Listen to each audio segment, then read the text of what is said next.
বারোদুয়ারি রামনগরে এসেছিলাম আমি। আমাকে ফোন করে সকালে যে কালকে মানে অ্যাক্সিডেন্ট হয়েছিল তুলসিয়ারটা মোড়ে।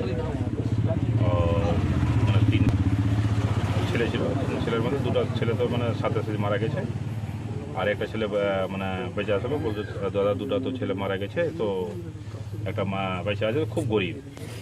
তো আমি এলাম, তো দেখলাম তো আসলে মানে গরিব।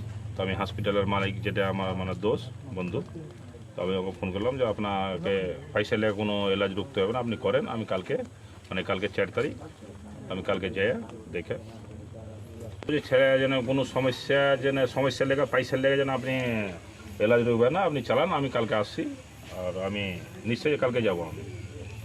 আমাকে খুব ভালো লাগছে, কেন যে আমাকে দাদারা কাকা বললে যে আমার কিছু নেই, তো গরিব মানুষ আমরা, তো খুব ভালো লাগলো কেন আমার ক্ষতি ঘটনা।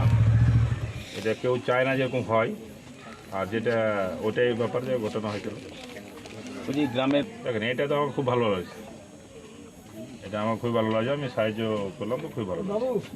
ডেকেছি, তো আমি ফোন করে আপনার সামনে তো বললাম, আমি ফোন করে ওর মালিককে বললো তো যে আমি কালকে আসছি, ছেলেকে দেখবো, ছেলেকে দেখতে যাবো।